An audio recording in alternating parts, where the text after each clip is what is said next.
Thanks for listening to the AC Wildcats podcast brought to you by DraftKings. Great deal going on. Put down $5 on any of these NBA games, and you get 150 in free plays. That simple, that easy.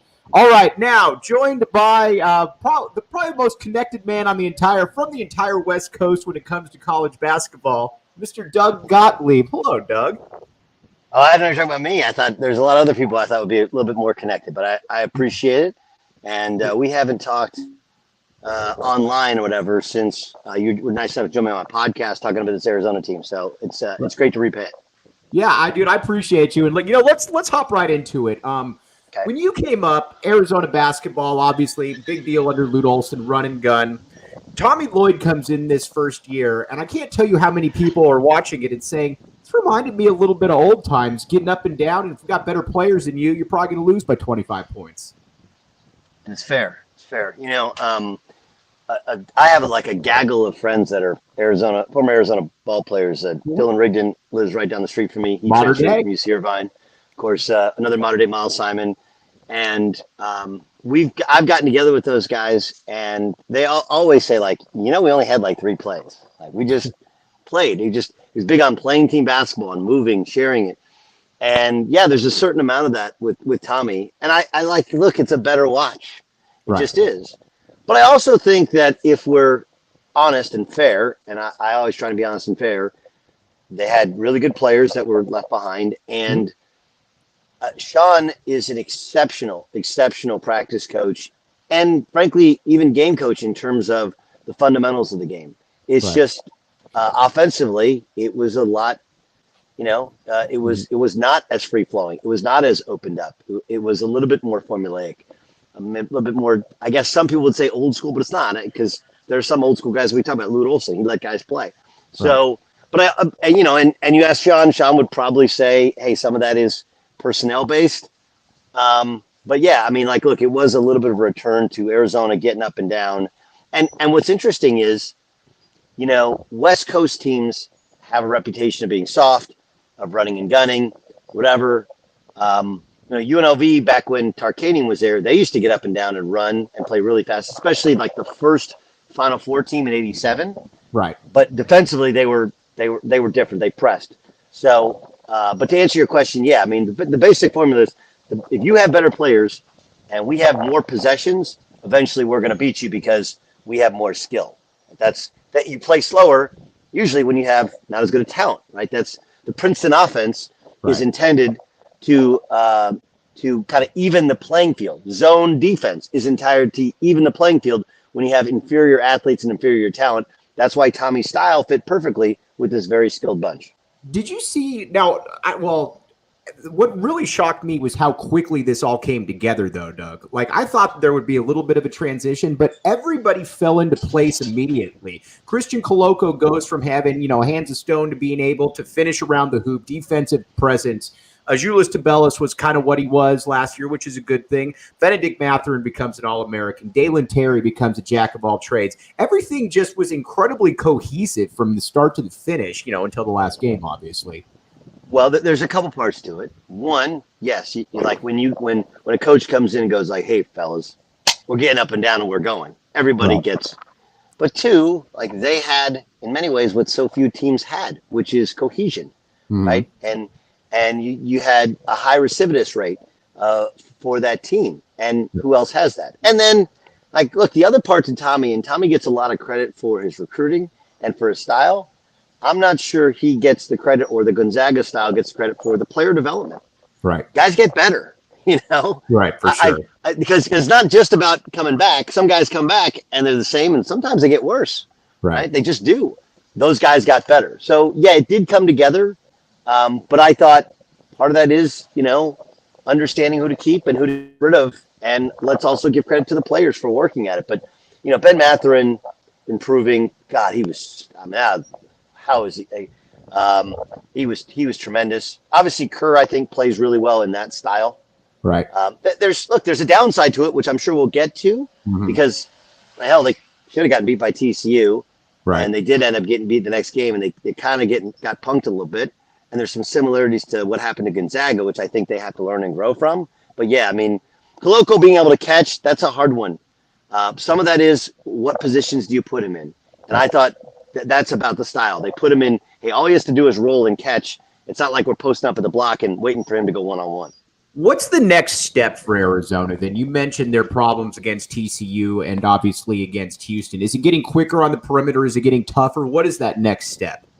I think it's the being able to play through physicality.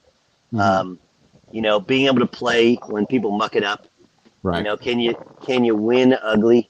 And that's what it is. They won pretty better than anybody. Man, when they got it going, it was fun. I'm like, dude, come watch this team.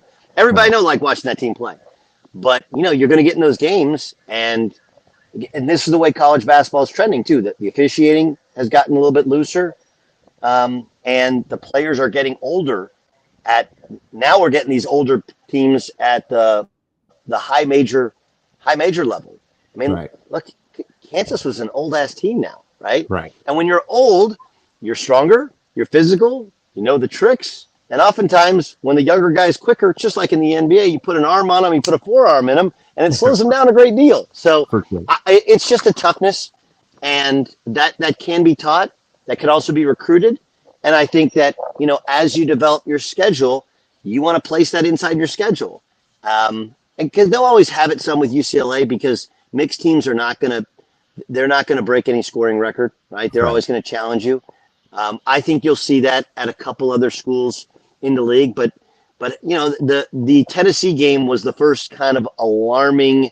Yeah. Oh, now all of us who watched were like, look, it's the first big road game of the year. Tennessee kind of played out of their mind.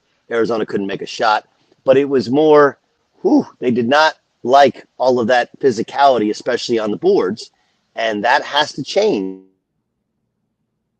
if they want to win a national championship. Now, obviously, point guard, one of the headiest guys that's come through college in quite a while. You can look at the assist-to-turnover ratio if you don't believe me. Doug, what do you think about Kerr Kriisa? Is he a guy that can you win a national championship with him as your starting point guard? I don't know. Right. I don't know. Look, he's fun, and he's the kind of guy I think dudes like playing with. Mm-hmm. Like there wasn't – go and watch the TCU game, right? He can't make a shot. Right.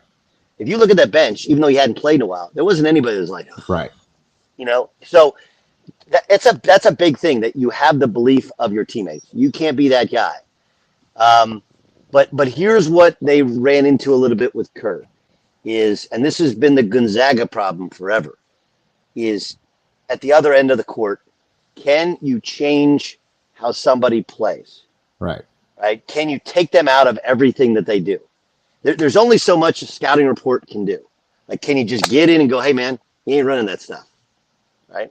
And I don't believe he's that guy. The other thing is you can't just be a catch-and-shoot three-point shooter and take deep shots, right? You got to get to the foul line. You got to be a shot creator. Now, the offense, honestly, I think you can navigate, because they're always going to have pro wings.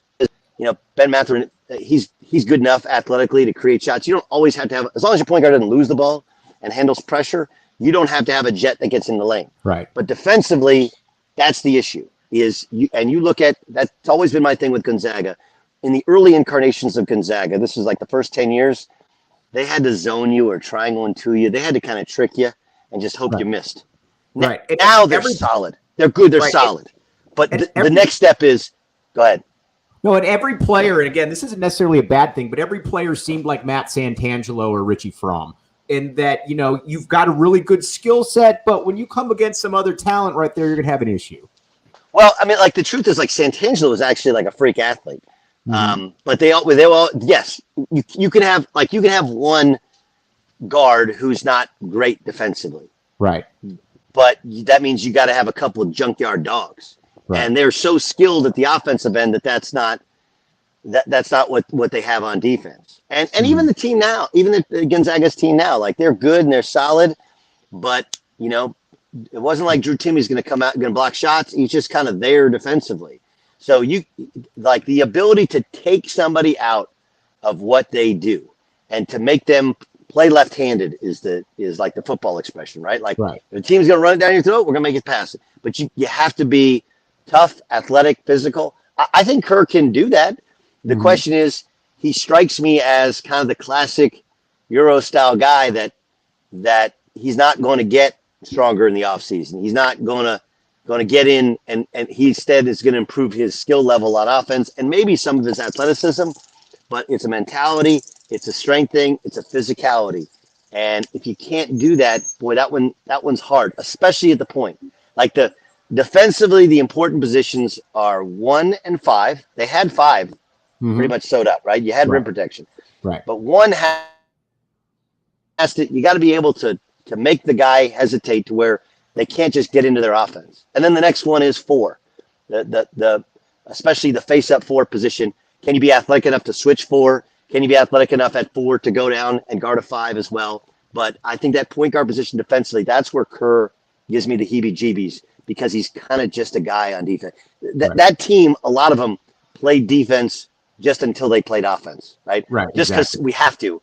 And you got to get to that mentality of, man, I love playing defense because that leads to quick offense, and they're not there yet. What do you need from next year's team? Because obviously you got Julius Tabellis coming back. You know, he obviously struggled mightily in the tournament. You know, he's a better player than he showed. Dalen Terry most likely coming back. Ballo made some big steps. I thought Ballo was going to be roster filler. He turned out to be a lot better than that during the season. I was surprised at how much he contributed. You're dead on accurate. What does next year's team feel like to you, Justin? Again, the portal, it's all different. What's the roster going to look like? Right, that's the thing, right? So there's like the next part to it, which is obviously they went out and you're recruiting overseas, which is a great niche because I don't feel like that's one that other people are going to be. It's hard to make headway. It just is. You can't just show up and you got a logo. It's not like a high school gym. You show up and you got a logo and like, oh, we want to send our kid to you. Like it's relationships, and Tommy has them. Right. He's great with them. I'd be interested to see how that hurts Gonzaga. I want to see what they do in Canada. I got to see roster-wise. But you do have Kerr back, right? You do have wings back. Obviously, you lose your superstar talent in Mathurin. So who's going to carry you? Right now, it's a good roster. And considering everybody else is still searching to fill it, how they fill it. I think the other part that Tommy, I would guess, is going to use, and just common logic, Jack has not only recruited, obviously, at Arizona and kept everybody last year, but Jack's time at Northern Arizona, like you got to be able to have relationships with lower level kids and know who those players are, to know who a dude is. Because the guy gets in the portal and he's averaging 18 a game, you got like 24 hours to figure out, do we want to offer him? And then maybe 48 hours to 72 hours to figure out if you really, really want him. And that takes a ton of work. And it helps when you bring that. I think that Tommy, I'm guessing, is going to call on his Gonzaga days. Not just guys that are at Gonzaga, guys that are other places that they came in second in. The question, and the reason I think that I'm kind of come around to Tommy's recruiting style as opposed to what they used to do at Arizona is I don't know if you can really win big with top 50 recruits or with 2 top 50 recruits on the floor at the same time. Now, I know that Arizona used to be a machine. Whether you name the coach and they were getting dudes there. Obviously, it started with Luke. But I just don't know. Like, the sport is so old. And most of these kids, either they want to go to the league after year 1, or if they're not going to the league, it's your fault they're not going to the league and they want to go somewhere else after year 1, right? I don't know about name, image, and likeness and what they're doing in Tucson. I know that in Orange County where I live, there's plenty of guys that would like to help in name, image, and likeness. But I don't know where they are there. And again, I don't know if you actually want name, image, and likeness hungry kids. Gonzaga lost a point guard to Arkansas. I think they got outbid. Okay, like does that mean he's not a Gonzaga type of kid? So there's a lot of unknowns I don't have, but based on who is currently on the roster, it's solid. They'll be fine. Now you got to sprinkle in, all right, do we have a guy who can carry us? What do? We need at least one big time post. I would like, I'd like a combo guard or somebody that can break down a defense to play with Kerr, in addition to a star wing. And I'm guessing those things are in the hopper because there's like 3 waves to the portal, right? There's the guys that are going to leave anyway, and they're gone. That's the first wave. Okay, then there's the second wave of the portal, which is now getting interesting. Is the Some of them are putting their name in the draft, and then they're really thinking around the portal. Then there's the third round of the portal, which is a little bit later on here in the spring and even in the summer, where a kid who was committed to coming back to his school, only his coach went out and brought in a guy at his position or two guys at his position in the portal. Now he's like, F this, I'm out, right? Right. So all of that comes down to you got to do the work as a head coach and assistant coach and have the connections. And the great thing about changing jobs and changing leagues is you have all the connections with all the kids that play in those other leagues for those other schools. So you know what you're getting. That's the hardest part of the portal is not getting the kid. It's knowing what you're getting. Right. Because if they show up, some of them show up like, I'll give you an example, right? Marcus Carr at Texas. Perfect. They example. like Marcus Carr at Texas. Now Right. he's played it, right? Everybody wanted him because he got to Pittsburgh and he scored. And he went to Minnesota and he scored. Now, side note, both those coaches got fired. Doesn't mean it's all Marcus Carr's fault, but like when you're scoring a bunch of points and your coach gets fired, you are in fact part of the problem. Those points weren't helping you win. Right. But so Marcus Carr, he was so hemming and hawing on what he wanted to do. He didn't show up at Texas until middle of August. So like, dude, how can you establish culture when you're not there in the summer and New guys are coach, working together? Yeah. It's almost impossible. And coaches are a little bit powerless on this thing because you're like, I really want the kid, but can I dictate that he's got to be here, end of May?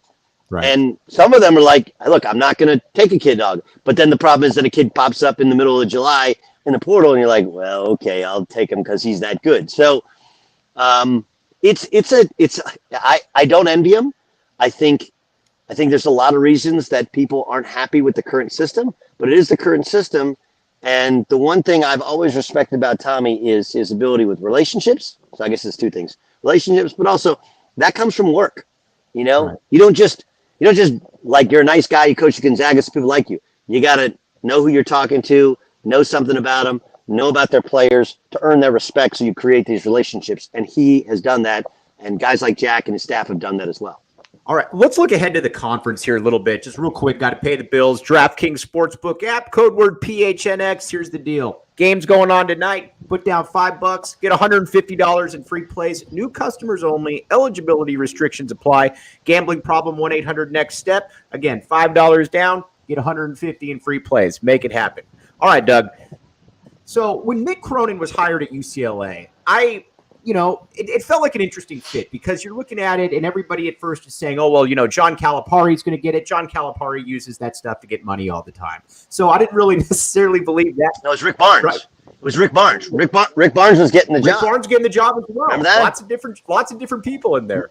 Yeah, Rick Barnes. It was like done deal. Rick Barnes getting the job. And then all of a sudden it's like, no, that didn't happen. Sometimes you backdoor your way into a good hire and listen, Steve Alford did some really good stuff at UCLA, don't get me wrong, but you never really feared them even with the talent. Mick Cronin feels like the guy that as long as he's there and as long as it doesn't become a Ben Howland thing where you become a little too abrasive, he's going to win big. So Arizona, UCLA, to me, feel like they've been on the best footing as a group probably since the mid-'90s when you look at Lute and when you look at Jim Herrick doing their thing.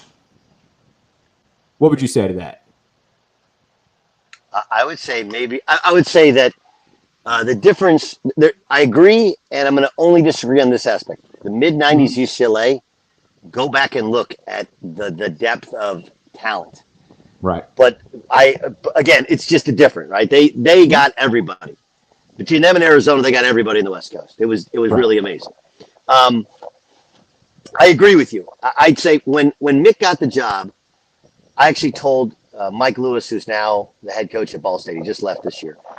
He's like, what do you think of the guys we have? I said, they're perfect. He's like, why? I said, because there's no pros, but they're all really close.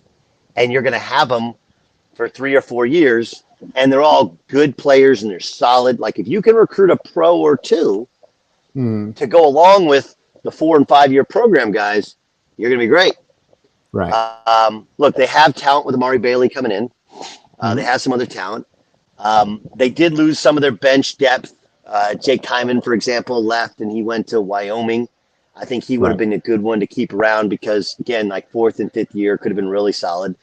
But if Jaquez comes back, You know, like I think Hawkes will play in the NBA. Does he get drafted in the first round? Probably never. Right. But if you can get Hawkes back because he's such a Swiss Army knife at both ends, now you're bringing in Amari Bailey.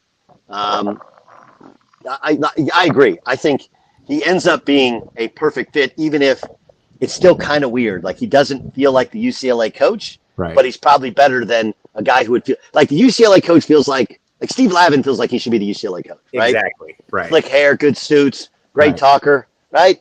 Right. Lute Olson should be at Arizona or UCLA, right? Like just good, classy dudes that play. Mick Cronin, you know, dad was a coach, 5, whatever, you know. I mean, if you go to his practice, it's like earmuffs to any little kid, right? But he's a hell of a coach, and he challenges guys, and he also finds a way though, like he's going to get a dude or two that can really play, and that's a one and done type. So I agree with you. I think both programs. Tommy's a perfect fit for Arizona and how they want to play and who they want to be. Okay? And I'll admit I was wrong in that aspect. I mean, I still truly believe that they hired Damon and Miles, the program would look different. I still think it'd be successful. But Tommy's going to work. Right. Okay? I don't know if it wins national championship, but it's going to work. I think that dog is going to hunt. And he's a lot less heavy-handed offensively than his reputation, although they don't play terribly fast. And I think as long as they stay true to the virtues of, hey, we can't recruit all McDonald's All-Americans, all top 25 guys. And the other part about LA is there's so many players, they're going to always get the bounce back kids, like Johnson, who came back from Rutgers. Johnny Duzan, guys like that. Yes. That's going to hurt San Diego State because San Diego State has feasted on that in the past. Right. Now it gets to be UCLA and the USCs of the world. Okay, now real quick, and then we'll let you go again. I can't thank you enough. Let me ask you this. Back in the 90s, you're coming up. Arizona, you know, you can make the case from about 88 to 03. Arizona is one of the top 5-6 programs in the nation by Final Fours, wins, championships. UCLA doing its thing with obviously Herrick, Steve Lavin at the beginning. Mike Montgomery, you had 3 top 10 to 15 programs right there. What does this conference need to do to be able to get back to that type of status? That's a great question. Because it's been done, and it's not like it's some outlandish. Schools you didn't mention Cal, right? No. Listen, I don't know what I mean. The Stanford should be better. The Stanford thing should be better. People forget like how good Stanford was. Now Stanford's fighting on a bunch of different factors, but the way things are trending, they should be better in that they should be recruiting the best academic kids in the country to come in and be 4- and 5-year kids. They just haven't, you know, they lost that little point guard. What was the kid's name? He went early. Tyrell Terry. Tyrell Terry. Yep. Right. That because he left as a freshman and he wasn't, I didn't like it, but had he stayed 3 or 4 years, the problem. Everything probably looks different. Right. Cal, it's a joke how poorly Cal is recruited. Mm-hmm. There's players there, you can get them into Cal. It's hard to keep them in Cal, but you can get them in. Okay, and Washington. Those 3 have to be better. Arizona State and USC have always been up and down. Matter of fact, USC, this is as consistently good as it, because if you know the history of this conference, it goes like this. USC's bad, then they're good, then they're on probation, and they're bad. Right. Then they're good, then they're on probation, and they're bad. And Arizona State's kind of similar, right? Right. Neither school's been on probation. USC's been consistently good. Arizona's been consistently fine. Last year was a bit of a dumpster fire, right? But Cal and Stanford, that's a joke. They got to be better. Washington's got to be better. I don't know how, Washington is so dependent upon the talent in Seattle and Tacoma. First, being good. When the talent's good there, they're good because they get those kids to stay home. But those things neither has happened recently. And then Cal and Stanford being bad. You want the conference to be good? Those teams have to be good. You can't depend on Colorado and Utah, Washington State. Oregon's way better, usually better than they've been historically. They've always been good. Oregon State up and down, whatever, they're a mess. But they're Oregon State. No one cares about Oregon State nationally. Cal and Stanford, those 2 can't be this bad. They just can't. And they have good assistants. They have good coaches. Mark Fox is a little bit of a curious hire, but he won at Georgia without cheating, right? He obviously won big at Nevada. They got to figure those things out. Right. Okay, then one last question, but real quick. DraftKings Sportsbook app, again, put down $5, $150 in free plays. 3 games going on tonight. If that team just even plays, you get $150. Eligibility restrictions apply, 21 and up, Arizona only, new customers only. All right, Doug, I got to ask you this. You're a national college basketball aficionado. The Big Ten. We hear about it all the time over here. Why does the Big Ten seemingly get in their entire conference every single year and then they all get bounced in the first round?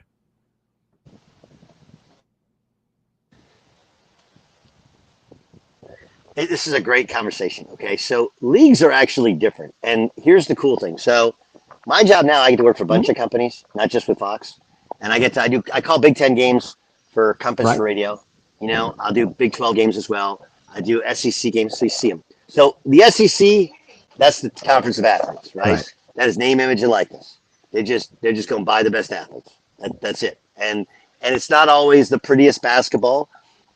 It'd be interesting to see how John Calipari adjusts. Last year, I actually really liked his team. They just got beat. But I think they're going to change. I think they're going to get out of the one and done business because it doesn't win you games. Right. The Big Ten is a league. You got to have big dudes, right? Right. Kofi Coburn and Hunter Dickinson. What's the big kid guy from Michigan? Why am I blanking? Hunter Dickinson. Huh? Hunter Dickinson. Hunter Dickinson, right? Like you have to have these like big dudes, right? Right. That doesn't always work. Now that's college basketball is going to become a way station for big dudes. Oscar Tshiebwe, like he got over on Kentucky. Some people were saying he got $2 million. Like he wasn't getting that money in the pros. Right. Kofi Coburn, he's going to be a second round pick. I don't know. He's on an NBA bench. Like, what is he in the NBA? Like, the sport has completely changed. Those guys aren't, they don't really have a value in the NBA, but they have a ton of value in college basketball. Well, the Big Ten, they always have big guys. I think a lot of them don't have great overall backcourt athleticism, but they win early in the year because they have a high recidivist rate. Guys come back. Yeah. They're big, they're strong, they're developed, they have systems, the coaches generally stay. So what happens is people get fooled because they see them the start of the year and they're like, man, look at how good they are. It's like, yeah, but you got to. Their upside isn't there. Look, no. Yeah. And look, some of it is a team just gets beat or gets upset. Some of these teams are very, very good, and some of them, I thought Brad Underwood did a bad job against Chicago 2 years ago. That team could have won the whole thing. Because it's a lot like the Big Ten in football, right? Mm-hmm. The Big Ten in football, to win, you got to be able to run the ball, stop the run. You got to kind of play ugly, right? In the Big 12, you got to be able to stop the spread.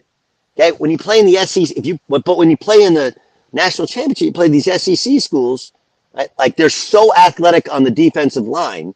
You got to protect your passer. You can't really run the football. The speed level, athleticism overall, it's just different. So winning your league and winning outside, that's the same with the Big Ten. They win in the non-conference, I believe, mostly because they have older players, and they got great home court advantages, good coaches, systems that are in place. But when they get to the tournament, other teams have evolved, and those more athletic teams, sometimes younger teams, or teams, the Big 12 is a conference now that is kind of a combination of everything. So you got transfers, you got athletes, you have some guys coming back as well. So by the time you get to February and March, they've actually caught you and passed you. I think that's what happens. That would be my guess as to why it seems like every year on a cycle we're told the Big Ten's good, the Big Ten's good, and it is good. Mm-hmm. It's just not great. It's just not elite, and that's why they get beat. Doug, I can't thank you enough for hopping on here, my man. This means the world to me. Always, like I said, grew up watching you and love watching your work, my man. You got to step with the grew up watching you thing. Like I'm trying to maintain my youth. No, Doug, you're straight from the era. Like I said, you'll appreciate this. My very first Arizona game was Chris Mills, 1992-93 against New Orleans, Fairfax's finest, and then basically from there, I've been watching everything. One thing I did want to ask you though, since we have Miles Simon, buddy of yours. Now let me throw this off you. Is 97-98 Arizona where you got Mike Bibby, Miles Simon, Jason Terry, and Michael Dickerson? In my opinion, that is as good a perimeter collection as we've seen in modern college basketball. Again, you've got 3 first-team All-Americans. and a third-team All-American in Michael Dickerson. So what's the question? Is there a better backcourt? Yeah, I mean, you don't even have to answer it. I've just always thought that, and I can't find one. No, it is really, really good. Really good. I mean, like, look, what's more interesting is how that thing came together. And you should have Miles on because he can tell you. Because what I remember is, like, Miles, we didn't love UCLA. Well, yeah, but we didn't love UCLA. Like, my dad had UCLA season tickets, and my sister was a cheerleader. Right. But we didn't. There was something we didn't love those dudes. And then the first day of summer after his junior year, they offered Toby Bailey, and Toby accepted. And one, Toby was always our rival, and two, I know they're different players, but at the time it was kind of the same position. So like UCLA was off, right? It was completely out of the conversation. You know, the Jason Terry, I don't know if Arizona people remember, he committed to going to Washington, and Midnight Luke came in and flipped him at the last second, right? Like that whole thing is completely different if those two guys aren't there. That's the stuff I get off on. Best backcourts. Well, I mean, look. Huh? A lot of people try bringing up the Illinois one with Darren Williams and Head and D. Brown, but there isn't four guys like there, and I don't know that those guys have the same across the board that Arizona does. Well, they also had what's his name, Powell, who's assistant Gonzaga, right? I mean, so he was kind of they played four guards, right? You know, Villanova's first Final Four team. Under Jay Wright had those four guards as well, and they were good. What's crazy is that team, the first year they didn't win the league, right? They were like a 4 seed. They didn't win. 100% right. So I think if we went back and we checked out some rosters, that's the thing about the Pac-12 that it doesn't get the respect. Like that league always has pros, just dudes, and yeah, I mean there's some backcourts there. I mean, hell, Randy Duck at Cal, that guy was a beast. They had Amon Murray and Jay Kidd and Gray, and like they always had. I mean, like, look, they were paying back then. I mean, they got caught cheating. They had Jelani Gardner. Like, they were cheating. They had better players. They were over the salary cap, so they got caught. So yeah, I mean, but the Arizona one was great. I think what would have like Roseborough on whatever, and have him tell the story, like how it all kind of came together. Those are the ones that are interesting to me because a lot of times it takes one decision and a little bit of luck or somebody getting pissed off on a recruiting visit somewhere else to make the whole thing work. And that thing worked. And yeah, and then, you know, Miles is ineligible. Like, dude, how are you? You are the smartest ineligible guy to pull a dumbass move of all time. That one just blows my mind. Right. Oh, all right, Doug. We'll let you go, my man. But again, can't thank you enough, buddy. We'll talk to you soon, bro. Anytime. All right, talk to you soon. Thanks again. Doug Gottlieb, I'm Mike Luke. You've been listening to the AZ Wildcats podcast.